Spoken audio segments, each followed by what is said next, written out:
Football sometimes teaches you something.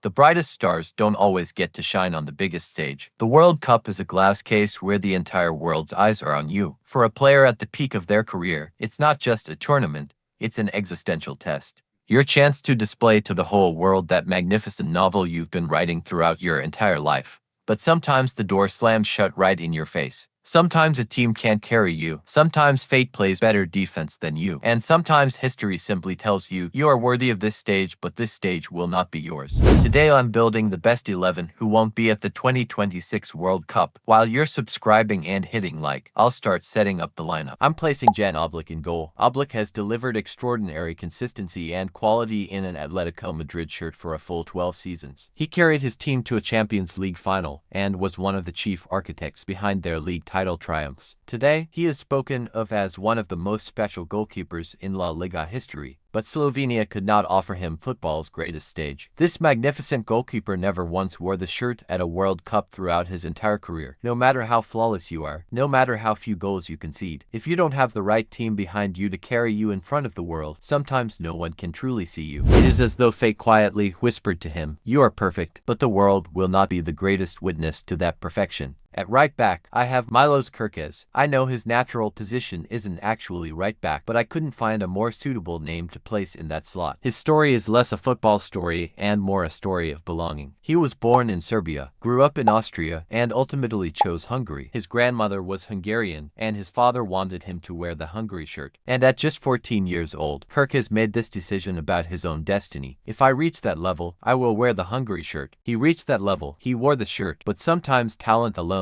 isn't enough, because all Hungary needed against Ireland was a draw. They were leading 2-1. Kerkez had already laid on his assist. Then Troy Parrott walked onto the stage, and with a goal in the 90th plus 6 minute, the score suddenly flipped to 3-2. But he is still very young, and I believe Milos Kerkez will absolutely find himself on the World Cup stage in the years ahead. In the center-back position, I'm placing Sandro Tonali, valued at 80 million euros, and he will be the last converted position player in this video. Through his football in the Premier League and Serie, he has become one of the most talked about names in world football. Calling him Italy's on-pitch standard-bearer would not be an exaggeration, because he was the man who led, carried the ball, directed the play, and set the rhythm of the team. For a World Cup spot that required just one win, Italy were reduced to 10 men after Bastoni's red card and couldn't get past Bosnia, sending the match to penalties. In the penalty shootout, Tonali stepped up and didn't miss. In fact, he was the only man on the team who converted his spot kick. But then Esposito missed, Cristante missed. Bosnia, meanwhile, went 4 from 4, completing a flawless shootout. After the match, a commentator in Italy said, "We still can't believe it. It's heartbreaking for our families, for children who have never in their lives watched Italy at a World Cup." Italy failed to qualify for the World Cup for the 3rd time in a row. For a country that has been world champions 4 times, this is one of the most extraordinary and unprecedented heartbreaks in football history. Tonali didn't miss his own penalty, but even that wasn't enough to carry his team to the World Cup. Left center-back position, Alessandro Bastoni, valued at 70 million euros. Bastoni's story might be the most painful one on this list, perhaps the only story where a single person is made to feel like the sole guilty party. Because in the 42nd minute, Italy were winning 1-0. The road to the World Cup was wide open. As the Bosnian striker ran toward goal, Bastoni's foul was committed and the red card was inevitable. What followed is a well-known story. Bastoni is one of Inter's most important defensive players of recent years. With Bastoni, Inter won 3 Serie A titles and reached to Champions League finals. A man who commands the ball, builds play from the back, someone who could be called the very definition of the modern center-back. But that night, he woke up to a Gazzetta dello Sport headline as the man behind a mistake that calls his mental resolve under pressure into question. This is why Bastoni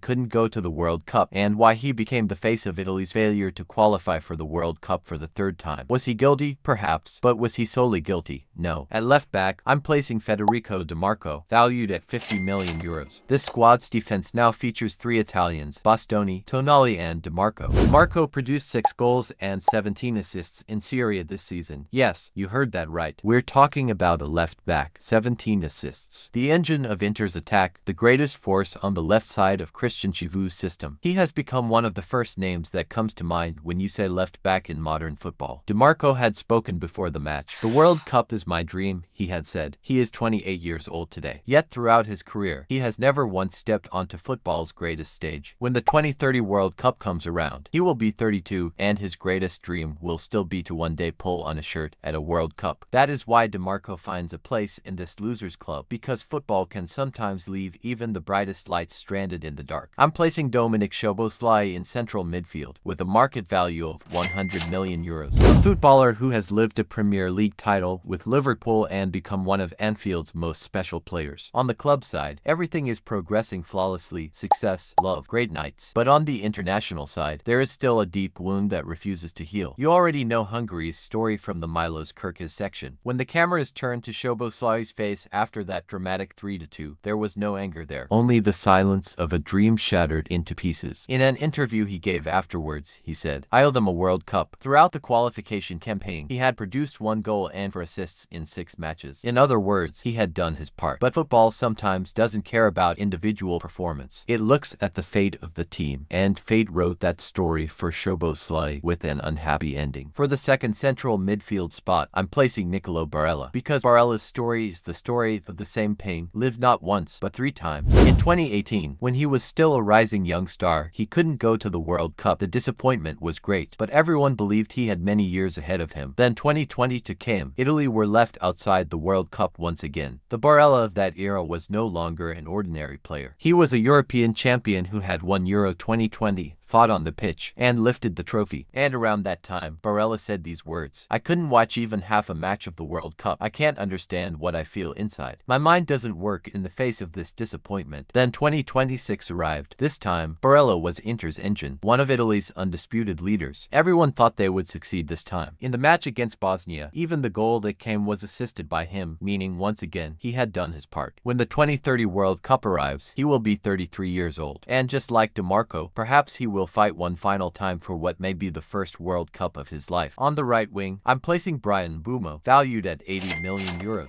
For years, he has been one of the Premier League's most eye-catching attacking players. This season, he delivered 9 goals and 3 assists, and became one of Manchester United's most coveted targets. But in November 2025, everything turned into a nightmare for Cameroon in an instant. In the playoff against Congo, Cameroon were clear favorites. Everyone assumed they would be punching their World Cup ticket, until, in extra time, Chancel Mbemba rose to meet a corner and headed home. The score became 1-0. Cameroon were eliminated. Mbeumo, who had contributed 4 goals and 2 assists throughout qualifying, walked off the pitch alone in the rain at the final whistle. The fact that an expanded 48-team World Cup has handed Africa more spots than ever before, and that Cameroon are a nation that has qualified 8 times, makes it all the more devastating for Mbeumo. On the left wing, I'm placing Ficha Kvaratskhelia, valued at €90 million. This season, he made history by registering a goal or assist in 7 consecutive Champions League knockout matches, becoming the first player ever to achieve that feat. He almost single-handedly dismantled Bayern Munich. Every time he stepped onto the pitch in Paris, Europe held its breath. On Toni Kroos and Felix Cruz's podcast, Felix Cruz said, "After one of those moments from Kvaratskhelia, I wrote a note to myself, Kvaratskhelia, Ballon d'Or." But then he added, quietly, yet with great weight, "The problem is, he won't be world champion. This summer, 1,104 outfield players will be at the World Cup. Kvaratskhelia will not be among them." Georgia's qualifying group included European champions Spain and Turkey. Georgia is ranked 72nd in the world. Spain is 2nd. In other words, fate dealt them the hardest hand from the very start. Georgia lost 5 of their 6 matches, and despite scoring 2 goals, Kvaratskhelia will not be going to the World Cup. The man who earned the nickname Maradona, who carried Napoli to the title for the first time in 33 years, and who now tears apart opposition defenses on PSG's European nights almost on his own. That man will be watching the World Cup on television. Kvaratskhelia is on this list, because sometimes even being the most informed left winger on the planet isn't enough. For my first striker, I'm placing Robert Lewandowski. This list features many young players. Kerkez is 22, Mbeumo is 25, Kvaratskhelia is 25. They may have 2, perhaps 3 more World Cups ahead of them. But for Lewandowski, the time has come to say goodbye. Poland lost 3-2 to Sweden in the playoff final. Twice they fell behind. Twice they fought back, but it wasn't enough. And hours after the match, Lewandowski posted a photo on social media, taken as he walked off the pitch alone. The soundtrack beneath it, Andrea Bocelli and Sarah Brightman's Time time to say goodbye. He wrote not a single word. He didn't need to. Lewandowski is one of the greatest strikers of his generation. Bundesliga records, Champions League nights, a renaissance at Barcelona, and most astonishingly of all, 5 goals in 9 minutes. But he couldn't have his last dance at a World Cup. In 2022, he had beaten Sweden 2-0 to reach the World Cup, eliminated Ibrahimovic, and written himself into history. 4 years later, the same Sweden, the same stage, only this time the roles were reversed. Lewandowski is in this team because being one of the greatest strikers of your generation isn't enough to deserve the biggest stage. For my second striker, I'm placing Victor Osimhen, valued at 75 million euros. Osimhen did it all and scored a hat-trick against Benin. He netted 8 goals throughout qualifying. He was scoring, carrying, fighting. He scored twice against Gabon in the semi-final and dragged Nigeria to the final. Then came the Congo final. Nigeria went into halftime level at 1-1, and at that exact moment, Osimhen came off injured. And from that moment on, Nigeria became a different team. They lost 4-3 on penalties. The World Cup dream was over. A 48-team World Cup, the biggest tournament in history, and still no Victor Osimhen.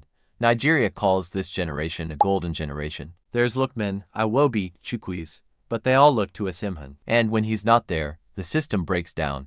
Even if you carried Napoli to the title after years of waiting, even if you won back-to-back league titles with Galatasaray, even if you knocked out a giant like Juventus in the UEFA Champions League, sometimes you still don't get to go to the World Cup.